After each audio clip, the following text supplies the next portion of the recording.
Students, welcome to Professor Hamidul Haq again. நாம் இப்போ வந்து பார்த்தீங்கன்னா பெர்னாலிஸ் தியரம் ரிலேட்டடாக பண்ண ப்ராப்ளம்ஸ் நம்ம சால்வ் பண்ணிகிட்டே வர்றோம்.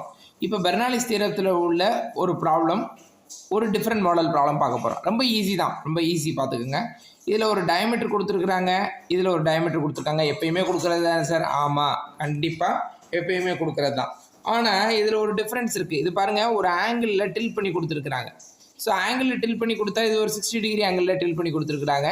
ஸோ நீங்கள் ஃபஸ்ட்டு என்ன புரிஞ்சுக்கணும் அப்படின்னு கேட்டிங்கன்னா, இது பெர்னாலிஸ் தியரத்தினோட இதுன்றது ரெண்டு டயமீட்டர் வச்சு கண்டுபிடிச்சிருப்பீங்க. இதனுடைய Z2 வந்து 0, அதுக்கப்புறம் Z1 வந்து ஒரு செர்டைன் ஹைட்டில் இருக்குது. Z2 இந்த Z2 வந்து இந்த இதில் வந்து Z2 வந்து 0, Z1 வந்து ஒரு செர்டைன் ஹைட்டில் இருக்குது. Z1 எப்படி கண்டுபிடிக்கிறது?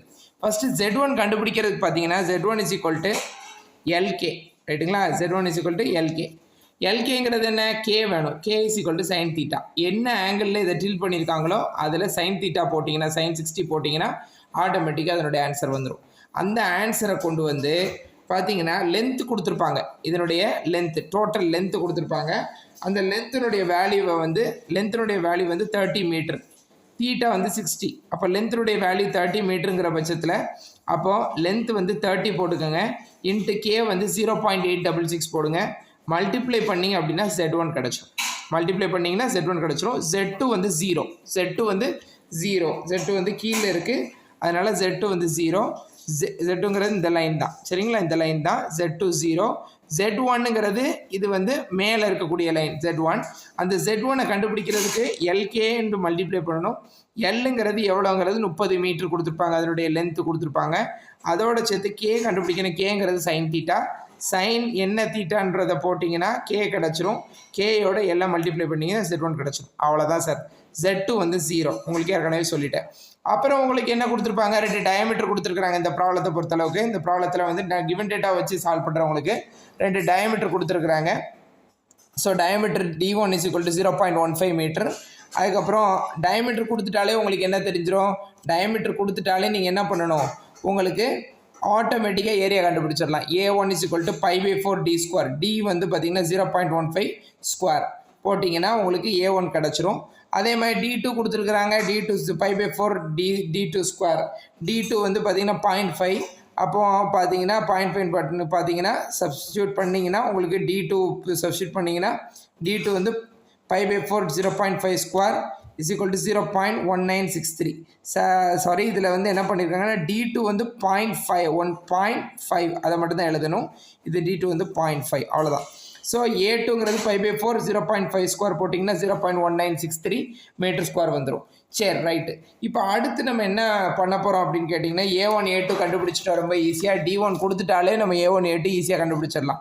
அடுத்து பார்த்தீங்கன்னா இதில் வந்து நம்ம எதுக்காக இதெல்லாம் கண்டுபிடிக்கிறோம்? Z1 + P/W + V²/2G V1²/2G is equal to Z2 + P2/W + V2²/2G. இது உங்களுக்கு ஆல்ரெடி தெரியும். இதுக்கு பேர் பெர்னாலிஸ் ஈக்குவேஷன்.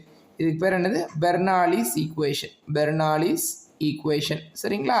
சரி, இப்போ பெர்னாலிஸ் ஈக்குவேஷன் கொடுத்தாச்சு. Z1 உங்களுக்கு ஏற்கனவே தெரியும், LKன்னு போட்டு மல்டிப்ளை பண்ணோம். பாருங்கள், Z1 பார்த்தீங்களா? ரைட். என்ன கொடுத்துருக்காங்க? 25.98 கண்டுபிடிச்சிருக்கிறோம். ஸோ 25.98 ப்ளஸ் P1/W வந்து ஸ்பெசிஃபிக் வெயிட் ஆஃப் வாட்டர் வந்து 9.81. உங்களுக்கு ஏற்கனவே போன ப்ராப்ளத்தில் மென்ஷன் பண்ணேன். W ஃபார் வாட்டர் வந்து 9.81 ஸ்பெசிஃபிக் வெயிட் ஆஃப் வாட்டர்னு அர்த்தம். ப்ளஸ் V1²/2G V1² உங்களுக்கு V1 வேணும். அதே மாதிரி பார்த்தீங்கன்னா V1²/2G Gங்கிறது 9.8, ரைட்டுங்களா? அதே மாதிரி பாருங்கள், Z2 வந்து உங்களுக்கு 0ன்னு உங்களுக்கு ஏற்கனவே தெரியும். இங்கே பாருங்கள், Z2 பாருங்கள், இது வந்து 0ன்னு இருக்கு இல்லையா? ஓகே, ரைட்டா? ஸோ 0 போட்டேன். P2/W உங்களுக்கு 9.8ன்னு தெரியும், சரிங்களா? இதில் P1ம் கொடுக்கல, ரைட்டுங்களா? P1 ப்ரெஷர் 1 கொடுக்கல. ப்ரெஷர் 2 எதுவும் கொடுத்துருக்காங்களா நம்ம செக் பண்ணுவோம், ரைட்டுங்களா? ப்ரெஷர் 2 பார்த்தீங்கன்னா இந்த ப்ராப்ளத்தில் கொடுத்துருக்குறாங்க. ப்ரெஷர் 2 கொடுத்துருக்குறாங்க. ப்ரெஷர் 2 வந்து பார்த்தீங்கன்னா 450 கொடுத்துருக்குறாங்க. 450 கொடுத்துருக்குறாங்க. ஸோ 450 போட்டோம். பை W வந்து 9.8 போட்டிருக்கிறோம். Plus V2²/2G V2² V1². அப்போ இதில் வந்து பார்த்தீங்கன்னா இதில் என்னெல்லாம் கொடுத்துருக்குறாங்க அப்படின்னு கேட்டிங்கன்னா, ஃபஸ்ட்டு வந்து பார்த்தீங்கன்னா V2 கொடுத்துருக்குறாங்க. V2 எவ்வளோ கொடுத்துருக்குறாங்க அப்படின்னு கேட்டிங்கன்னா ஒரு நிமிஷம். V2 பார்த்தீங்கன்னா 2.5 கொடுத்துருக்குறாங்க. நான் இதிலே எழுதுகிறேன். V2 வந்து 2.5 கொடுத்துருக்குறாங்க. சரிங்களா? So 2.5 square by 2 × 9.8. சரிங்களா? இந்த ப்ராப்ளத்தை நான் ஃபுல்லாக எழுதாமல் கிவன் டேட்டா வச்சே சொல்கிறேன். நீங்கள் இதை வச்சே நீங்கள் புரிஞ்சுக்கிடுவீங்க. அப்போது V2 = 2.5. அப்போ 2.5 ஸ்கொயர் டிவைடட் பை 2 × 9.8 போட்டுருங்க. போட்டு முடிச்சதுக்கப்புறம் இதில் V1 தேவைப்படுது. ரைட்டுங்களா? V1 தேவைப்படுது. அதாவது இதில் Z இருக்குது, P1 தெரியாது, P1 நமக்கு தெரியாது. அப்போது P1 மட்டும் கண்டுபிடிக்கணும். W தெரியும் 9.81. அதுக்கப்புறம் Z2 தெரியும். அதுக்கு அடுத்து பார்த்தீங்கன்னா P2 வந்து 450ங்கிறது தெரியும். W வந்து 9.8ங்கிறது தெரியும். W2 தெரியும். 2.5 ஸ்கொயர் பை 2 × 9.8 தெரியும்.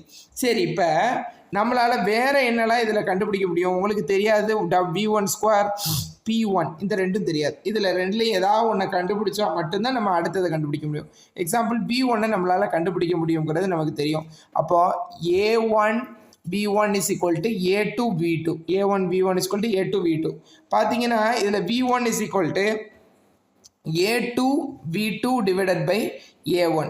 உங்களுக்கு ஏற்கனவே தெரியும் A2வும் A1 என்னன்றது தெரியும். இங்கே பாருங்கள், A1 இருக்குது, A2 இருக்குது. இங்கே பாருங்கள், A2 இருக்குது. ரைட்டுங்களா? அப்போ A2 A1 இருக்குது. அதே மாதிரி உங்களுக்கு வேறு என்ன இருக்குது? V2வும் இருக்குது. V2 எவ்வளோ இருக்குது? V2 பாருங்கள், V2 பாருங்கள் சார். V2 வந்து 2.5 m/s இருக்குது இல்லையா? அப்போ V2 இருக்குது. அப்போ A1 A2 இருக்குது, V2 இருக்குது. அப்போ வச்சு V1 கண்டுபிடிச்சிடலாமா? அப்படி கண்டுபிடிக்கிறது தான் 27.726 m/s. ரைட்டுங்களா? ஸோ இது எல்லாத்தையும் தூக்கி நம்ம என்ன பண்ணுறோம்? Z1 இருக்குது, V1 ஸ்கொயர் இருக்குது, 2G இருக்குது, W இருக்குது, Z2 இருக்குது, P2/W இருக்குது, P2 தெரியும், W இருக்குது, V2 தெரியும், 2G போட்டுட்டோம். அப்போ நமக்கு P1 மட்டும் தனியாக இருக்கும். ஸோ P1 உடைய வேல்யூவை நம்ம அழகாக கண்டுபிடிச்சிடலாம். சரிங்களா? P1 வேல்யூ மொத்தம் இதெல்லாம் வந்து ஃபைனலாக நம்ம என்ன பண்ணுவோம் அப்படின்னா +25.98 வலது பக்கம் கொண்டு போனால் -25.98 இந்த வந்துருச்சா? அதுக்கப்புறம் பார்த்தீங்கன்னா இந்த ஃபேக்டரை வலது பக்கம் கொண்டு போயிடுறது. பார்த்தீங்கன்னா இது ப்ளஸ், இந்த ஃபேக்டர் மைனஸ்னு கொண்டு போயிடுறது. இதில் இந்த ஃபேக்டர் ப்ளஸில் இருக்கும். ஸோ இது எல்லாத்தையும் நம்ம இதை வந்து ப்ளஸில் இருக்கிறது இந்த பக்கம் கொண்டு போனால் வலது பக்கம் கொண்டு போனால் மைனஸாக மாறிடும். இந்த இதில் +25.98 வலது பக்கம் கொண்டு போனால் -25.98 ஆயிரும். ஸோ எல்லாமே முடிஞ்சதுக்கப்புறம் இந்த 9.8 இல்லையா? 9.8 இந்த ஃபேக்டரோட கிராஸ் மல்டிப்ளை பண்ணிடுங்க. பண்ணி முடித்ததுக்கப்புறம் உங்களுக்கு P1 கிடச்சிரும். இந்த P1 வந்து ஒரு நெகட்டிவான வேல்யூவாக கிடைக்குது. இந்த நெகட்டிவ் வேல்யூ என்ன அப்படின்னு கேட்டிங்கன்னா வேக்யூம் ப்ரெஷராக இருக்கும். ப்ரெஷர் நெகட்டிவ்னா அதுக்கு பேர் வேக்யூம் ப்ரெஷர். சரிங்களா? ஸோ இந்த ப்ராப்ளத்தை பொறுத்தளவுக்கு உங்களுக்கு என்னென்ன கொடுத்துருக்குறாங்க அப்படிங்கிறத திருப்பியும் சொல்கிறேன்.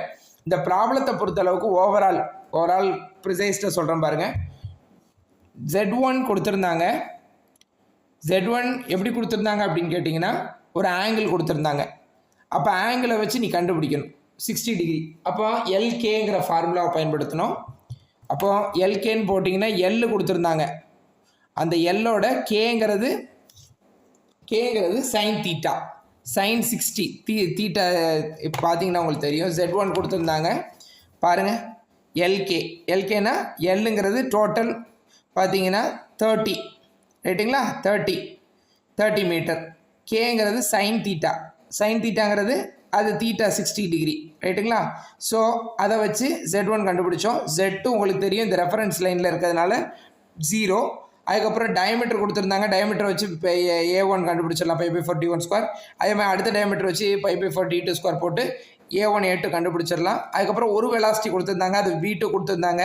அந்த V2வை நம்ம சப்ஸ்டியூட் பண்ணிக்கலாம். V2 வந்து பார்த்திங்கன்னா 2.5. இதை வச்சுக்கிட்டு A1 V1 A2 V2 இந்த 4 வேல்யூவில் 3 இருக்குது. அதை வச்சு நீங்கள் V1 கண்டுபிடிச்சிட்டிங்க. ஸோ இதில் உள்ள அதுக்கப்புறம் ப்ரெஷர் ஒன்று கொடுத்துருந்தாங்க. ப்ரெஷர் அடுத்த 2வது ப்ரெஷர் கொடுத்துருந்தாங்க. ப்ரெஷர் பார்த்திங்கன்னா 450 இருக்குது.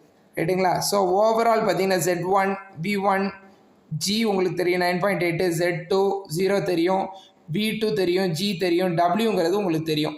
ஸோ இது எல்லாத்தையும் சப்ஸ்டியூட் பண்ணிங்கன்னா ஃபைனலாக உங்களுக்கு ப்ரெஷர் கிடச்சிடும். ஸோ அந்த ப்ரெஷருக்கு பேர் நெகட்டிவில் கிடைக்கும். So that is nothing but the vacuum pressure. So this is one of the important problem. So இந்த ப்ராப்ளத்தை மிஸ் பண்ணாமல் சால்வ் பண்ணி பாருங்கள். தேங்க்யூ.